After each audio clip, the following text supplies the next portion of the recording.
Bonjour, je suis Yitzhak Lévy. Aujourd'hui, je vais vous parler des symboles de l'arbre dans la Torah.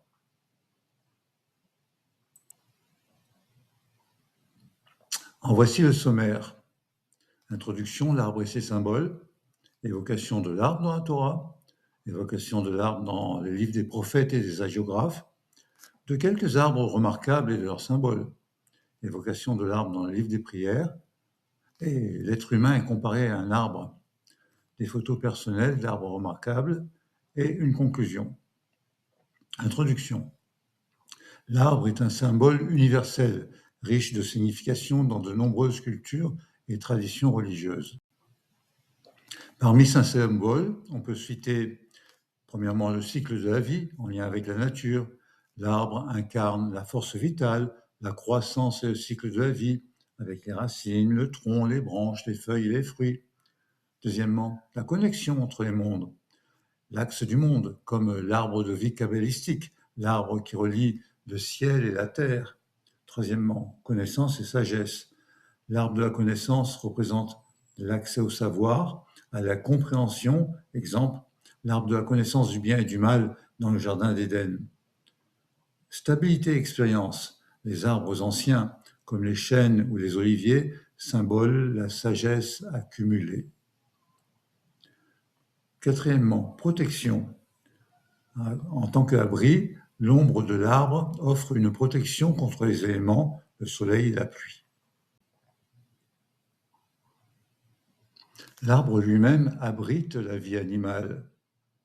Cinquièmement, lieu sacré. Dans de nombreuses cultures, les arbres étaient considérés comme des lieux de culte ou de rassemblement. Premier exemple, les arbres verdoyants chez les Cananéens et par imitation les Juifs de l'époque des juges et des rois, tel que cela est relaté dans le livre des juges d'une part et dans les deux livres des rois. Deuxième exemple, le chêne chez les Gaulois et chez les Romains. Un arbre remarquable était associé à des oracles, c'est-à-dire des pratiques divinatoires pour prédire l'avenir, et plus tard chez les peuplades germaniques.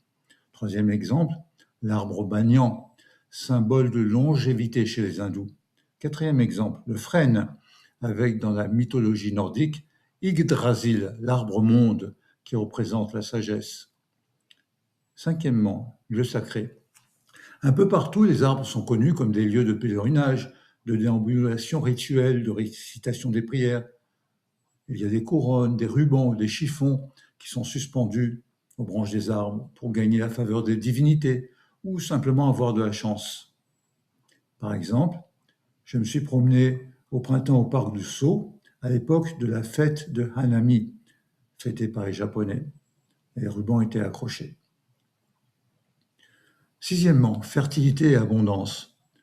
Pour les fruits et les récoltes, les arbres fruitiers symbolisent la prospérité, la générosité de la terre. Croissance familiale. Vous connaissez bien l'arbre généalogique qui représente la lignée et la continuité pour les familles. Alors je parle à présent des occurrences de l'arbre dans la Torah. Dans la Paracha Bereshit, au chapitre 1, la création du troisième jour, Dieu dit que la terre produise des végétaux, savoir des herbes renfermant une semence, des arbres fruitiers portant selon leur espèce un fruit qui perpétue sa semence sur la terre. Et cela s'accomplit. Commentaire de Rachid, des arbres fruitiers, et spéri. Littéralement, c'est des arbres fruits, à savoir que le goût de l'arbre soit le même que celui du fruit, tel que rapporté dans Bereshit Rabbah. Mais la terre a désobéi et elle a produit des arbres faisant un fruit qui lui-même renferme sa semence, verset 12, et non des arbres fruits. C'est pourquoi, lorsque Adam a été puni pour sa faute, la terre aussi a été punie pour la sienne et a été maudite. Ainsi, l'état idéal où l'arbre et le fruit auraient le même goût n'a pas pu se réaliser par la suite de cette faute, sauf un cas particulier dont je vous parlerai tout à l'heure. Au chapitre 2 de la Paracha Bereshit, au Gan Eden, il existait deux arbres particuliers, l'arbre de vie et l'arbre de la connaissance du bien et du mal. Au verset 9, l'Éternel Dieu fit surgir du sol toute espèce d'arbre, beau à voir, propre à la nourriture, et l'arbre de vie, Hetz Achayim, au milieu du jardin, avec l'arbre de la science du bien et du mal, Hetz Adaat Tov Vera.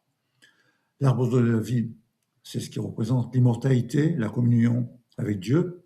Dans le jardin d'Éden, l'arbre de vie représente la vie éternelle et la relation parfaite, la connexion avec Dieu. Après la chute, l'être humain en est séparé. Mais la Torah est parfois appelée Etz Chaim, arbre de vie, dans la tradition juive, car elle offre un chemin pour retrouver cette connexion perdue. Ainsi, après la chute morale de Adam et Ève, l'humanité est privée de cette connexion, marquant ainsi la séparation d'avec Dieu. Dans Parashat Bereshit, chapitre 2, verset 16, l'Éternel Dieu donna un ordre à l'homme en disant « Tous les arbres du jardin, tu peux t'en nourrir. » Il existe au Gan Eden 2 arbres particuliers, comme je dis. L'arbre de vie d'une part, l'arbre de la connaissance du bien et du mal. Verset 17. Mais l'arbre de la science du bien et du mal, tu n'en mangeras point, car du jour où tu en mangeras, tu dois mourir. L'arbre de la connaissance du bien et du mal est interdit à Adam et Ève. C'est un chok, un décret. Mais en mangeant, ils vont acquérir la conscience morale, mais aussi la honte et la mortalité. Cet arbre est au cœur du choix et de la responsabilité des premiers humains créés par Hachem. Il incarne la liberté humaine et les conséquences de la désobéissance. Puis vient l'épisode de Ève et du serpent, au chapitre 3. Mais le serpent était rusé, plus qu'aucun des animaux terrestres qu'avait fait l'Éternel Dieu. Il dit à la femme, « Est-il vrai que Dieu a dit, vous ne mangerez rien de tous les arbres du jardin ?» La femme répondit au serpent, « Les fruits des arbres du jardin, nous pouvons en manger, mais quant au fruit qui est de l'arbre qui est au milieu du jardin, Dieu a dit, vous n'en mangerez pas, vous n'y toucherez point, sous peine de mourir. » Verset 6.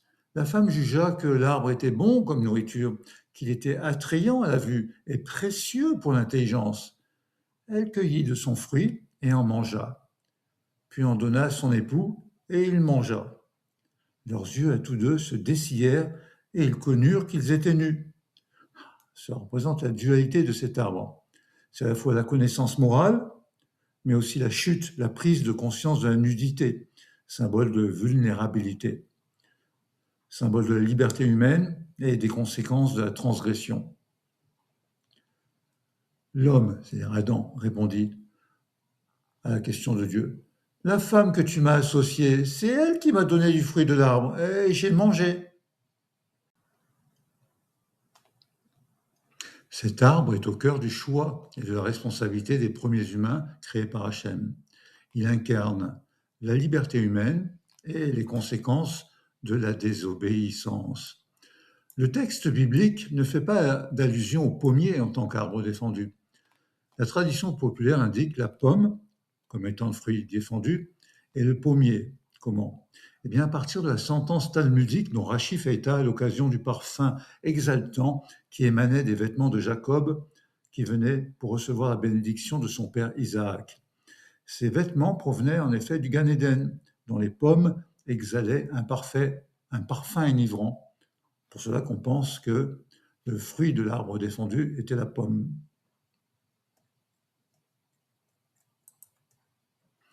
Parashat Bereshit, chapitre 3. Les Tosafites, eux, font un rapprochement avec le cédra, l'étrog, comme étant lui le fruit de l'arbre défendu, car c'est le seul fruit qui a un goût identique à celui de son arbre, le cédratier. Je rappelle, Etz Peri du chapitre 1, verset 11. Donc c'est le seul cas de figure où l'arbre fruit respecte la volonté créatrice de Hachem du troisième jour de la création. Au verset 22, l'Éternel Dieu dit « Ah, voici l'homme devenu comme l'un d'entre nous, en ce qu'il connaît le bien et le mal. Et maintenant, il pourrait étendre sa main et cueillir aussi du fruit de l'arbre de vie. Il en mangerait, il vivrait à jamais. » Et l'Éternel Dieu le renvoya du jardin d'Éden pour cultiver la terre d'où il avait été tiré. Donc dans cette phrase, il ressort la possibilité de l'immortalité. Cela peut être compris au sens propre comme au sens figuré, selon Nachmanide. Parashat Vayera, chapitre 18, la rencontre de Abraham avec les anges. Abraham dit qu'on aille quérir un peu d'eau. Vera'atsu raglehem, ve'ishtaranu tahat ha'etz. Lavez vos pieds et reposez-vous sous cet arbre. On peut remarquer que les 4 premières lettres des 4 mots permettent de former le mot Torah. C'est ce qui est surligné en jaune. Et les dernières lettres de ces 4 mots forment le mot mitzvot. C'est ce qui est souligné en orange. Il est écrit dans le Zohar, l'arbre. Sache que Hachem est un arbre de vie pour tous. C'est pourquoi reposez-vous sous l'arbre.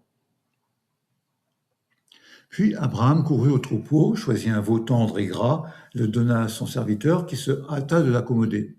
Il prit de la crème, du lait, puis le veau qu'on avait préparé et leur servit aux anges. Il se tenait devant eux sous l'arbre, tandis qu'ils mangeaient. Parasha Vayera, chapitre 21, verset 33. Abraham planta un bosquet, Échelle, un bosquet d'arbres à Beersheva, et il proclama le Seigneur, Dieu de l'univers. Rav et Shmuel sont en désaccord. Maseret Sota, page 10a.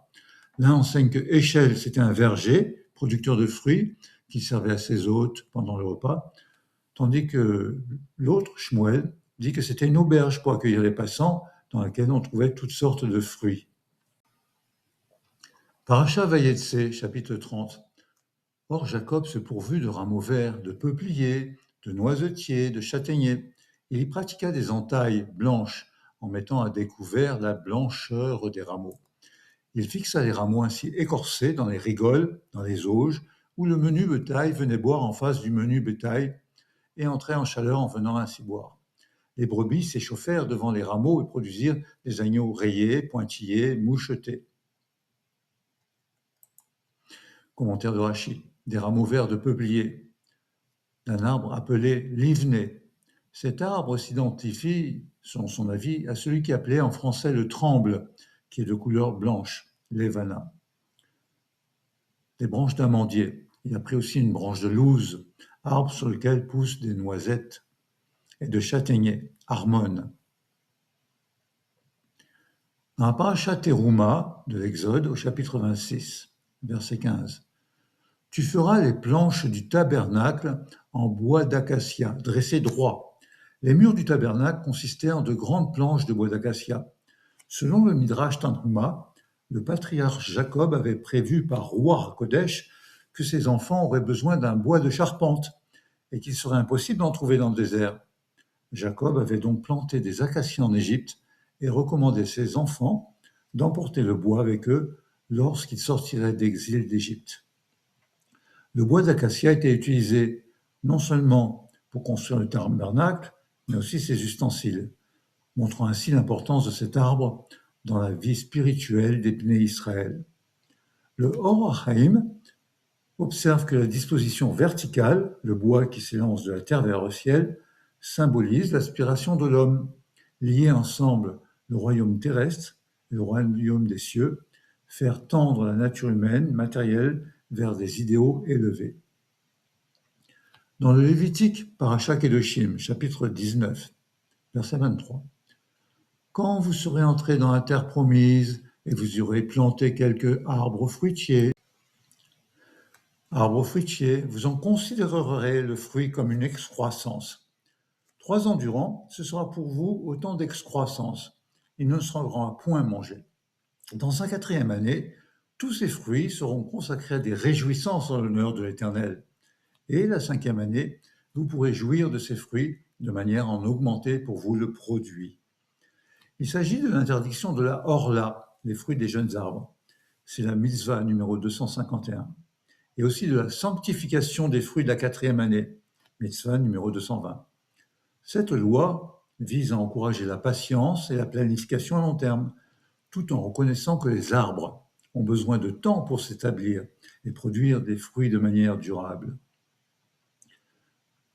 Dans le Lévitique, toujours, à Sukkot, relativement à la paracha Émor, chapitre 23, il s'agit du bouquet de loulav. C'est la mitzvah numéro 285. Verset 40. Vous prendrez le premier jour de Sukkot du fruit de l'arbre hadar, il s'agit du cédra, l'étrog, des branches de palmier, des rameaux de l'arbre abot, il s'agit du myrte, et des saules de rivière.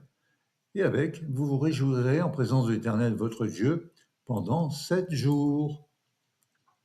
Dans le livre des Nombres, la paracha Shelach Lecha, chapitre 13, pour envoyer les explorateurs.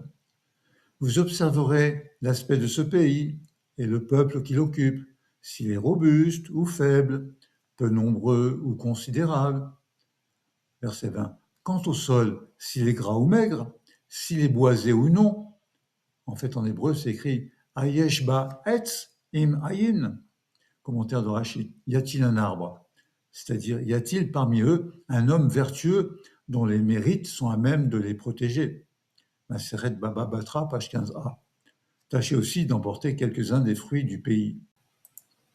Dans le Deutéronome, paracha Ré, chapitre 12, il s'agit d'extirper l'idolâtrie du sein des Israélites. Verset 2.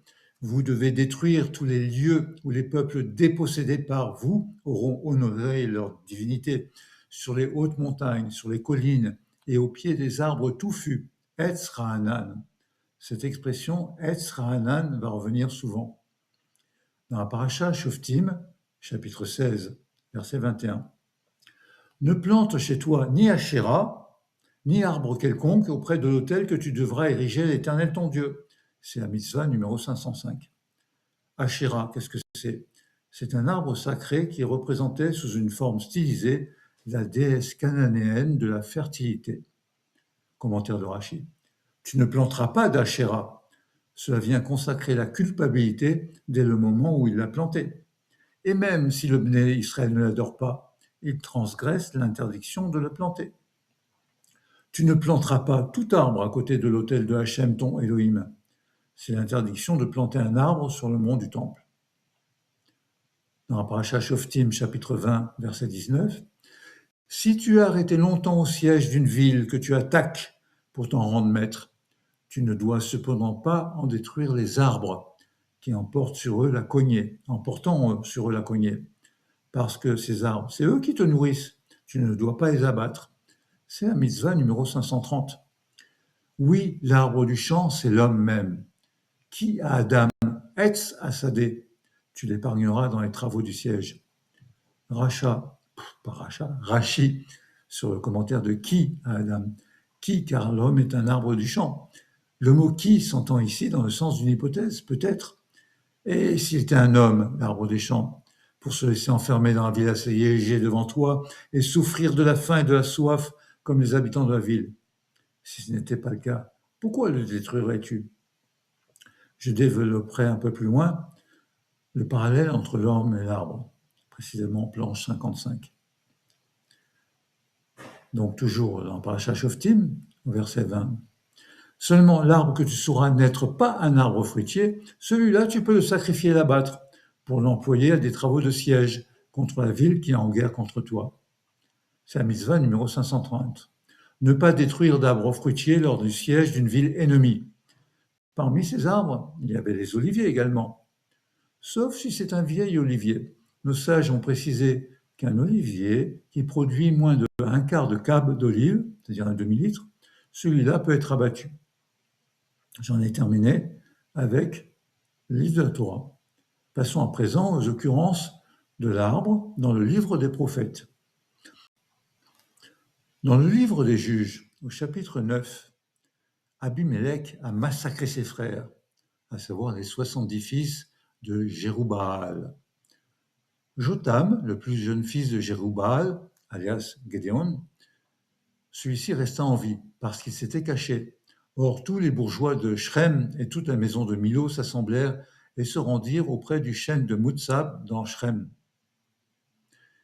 Là, ils proclamèrent roi Abimélec. Jotam, instruit du fait, alla se placer sur le sommet du mont Gerizim, c'est une montagne qui est au-dessus de Shrem, et élevant la voix, il les interpella ainsi.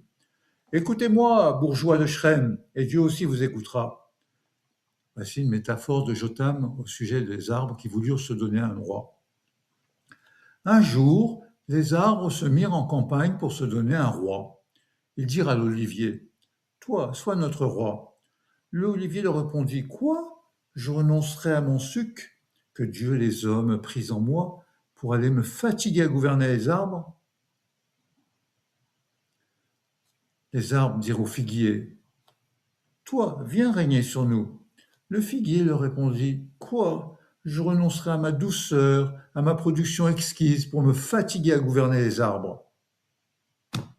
Les arbres dirent à la vigne, viens toi, règne sur nous. La vigne leur répondit, quoi? Je renoncerai à mon jus qui réjouit Dieu et les hommes pour me fatiguer à gouverner les arbres? Alors les arbres dirent ensemble au buisson des épines, viens donc toi et règne sur nous. Et le buisson répondit aux arbres, si c'est de bonne foi que vous médisez pour votre roi, venez vous abriter sous mon ombre. Sinon qu'un feu sorte du buisson et dévore tous les cèdres du Liban. Cette métaphore explique que Jotham, qui était méprisé à l'époque par ses contemporains, se compare à un buisson d'épines, qui est l'arbre le plus humble, le plus chétif, le plus malingre. Et pourtant, si c'est lui qui va prendre le pouvoir et régner, alors, si les bourgeois l'acceptent, il dit d'accord. Dans le premier livre des rois, au chapitre 14, à nouveau les Juifs retombent dans le travers de l'idolâtrie. Verset 21. Roboam, le fils de Salomon, fut roi de Juda. Il avait 41 ans à son avènement et régna 17 ans à Jérusalem. Et à son époque, les Judéens firent ce qui déplaît au Seigneur. Ils l'irritèrent plus que n'avaient jamais fait leur père, par les péchés qu'ils commirent. Ils érigèrent aussi des hauts lieux, des monuments, des statues d'Astarté, Asherah, sur toute colline élevée et sous tout arbre touffu, Etz Ra'anan. On retrouve l'expression Etz Ra'anan. C'est ce qu'avait défendu Hachem dans la paracha Shoftim, ce que je vous avais dit dans la planche 21. Dans le deuxième livre des rois, au chapitre 16, le mauvais exemple donné par le roi de Juda, Achaz. Achaz, fils de Jotham, c'est un autre Jotham, lui monta sur le trône de Juda et il avait 20 ans à son avènement, il régna 16 ans à Jérusalem. Verset 3 du chapitre 16. Au contraire, il suivit l'exemple des rois d'Israël. Il fit même passer son fils par le feu, imitant les abominations des peuples que Dieu avait dépossédés au profit des enfants d'Israël. Il offrit des sacrifices et de l'encens sur les hauts lieux et les collines et sous tout arbre verdoyant, Etz Ra'anan. Dans le deuxième livre des rois, chapitre 17, également le mauvais exemple du roi d'Israël, qui s'appelle Osée. La 9e année du règne d'Osée, le roi d'Assyrie s'empara de Samarie et exila les Israélites en Assyrie. Verset 9. Les enfants d'Israël avaient commis en secret des actes illicites contre l'Éternel leur Dieu. Ils s'étaient bâtis des hauts lieux dans toutes leurs villes. Ils avaient dressé des statues et des statues d'Ashéra sur toute colline élevée et sous tout arbre verdoyant. À nouveau, Etz Ra'anan. Ceci est à rapprocher de la mitzvah 505. Interdiction de planter un arbre au sanctuaire auprès de l'autel et dans toute l'étendue du parvis du temple. Rambam indique que les païens avaient l'habitude d'embellir leur lieu de culte idolâtre par des bosquets et des arbres d'ornement. Dans le livre de Jérémie, chapitre 2, il dit « Réfléchis et considère que c'est une mauvaise chose et amère que d'abandonner l'Éternel ton Dieu et de cesser de me craindre, dit le Seigneur, le Dieu de Sébaot. Car jadis j'avais brisé ton joug, rompu tes liens, et tu disais « Oh, je ne serai plus infidèle ». Or, sur toute colline élevée, sous tout arbre verdoyant, Etz Ra'anan, tu te comportes comme une courtisane en adorant les idoles. Et encore au chapitre 17 de ce livre de Jérémie.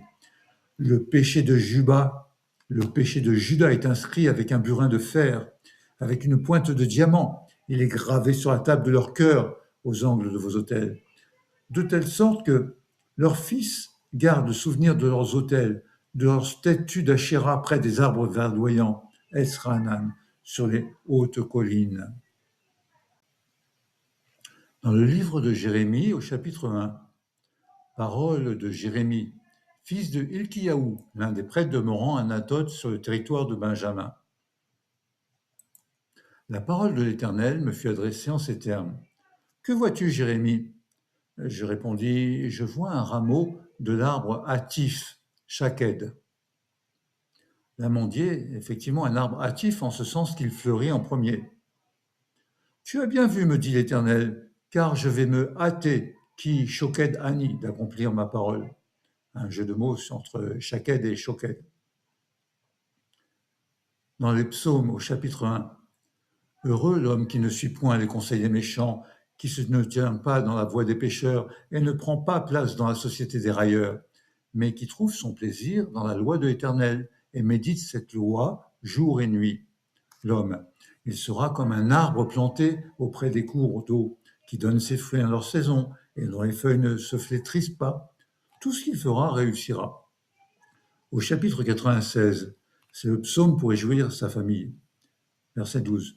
Que les champs éclatent en transport et tout ce qui les couvre, qu'en même temps, tous les arbres de la forêt résonnent joyeusement à l'approche de l'Éternel, car il vient pour juger la terre, il va juger le monde avec équité et les nations avec son intégrité. Toujours dans les psaumes, le chapitre 104 est lu en particulier à Rosh-Chodesh. Tu fais croître l'herbe pour les animaux domestiques, les plantes pour l'usage de l'homme, en tirant sa nourriture du sein de la terre. Le vin qui réjouit le cœur des mortels, l'huile qui fait resplendir les visages, le pain enfin qui fortifie le cœur de l'homme. Les arbres de l'Éternel sont abondamment pourvus, les cèdres du Liban que sa main a plantés. Arzé, Lévanon, les cèdres du Liban. Le psaume 148, c'est un psaume contre l'incendie. Louez l'Éternel sur toute l'étendue de la terre, monstres marins et vagues profondes, foudre et grêle, neige et brouillard, vent de tempête, chargés d'exécuter ses ordres, les montagnes et les collines, toutes ensemble, les arbres fruitiers et les cèdres réunis, Etz Peri, Vechol Arzim, les bêtes sauvages, les animaux domestiques, les reptiles, les oiseaux ailés. Dans le livre des Proverbes, au chapitre 3, la Torah, ses voies sont des voies pleines de délices, et tous ses sentiers aboutissent au bonheur. Car la Torah, elle est un arbre de vie pour ceux qui s'en rendent maîtres. S'y attacher, c'est s'assurer la félicité. Etz Chaim ilama zikimba vetomchea meusha. Au chapitre 11 des Proverbes, l'œuvre du juste est un arbre de vie. Gagner les cœurs, c'est le fait du sage. Au chapitre 13, une espérance qui traîne en longueur, c'est un crève-cœur. Un désir satisfait, c'est un arbre de vie. Au chapitre 15, une langue bienveillante est comme un arbre de vie, mais perfide, elle brise le cœur. Tout ceci nous amène au concept de l'arbre de vie kabbalistique. C'est ce que nous verrons dans une deuxième partie, un deuxième exposé. À bientôt.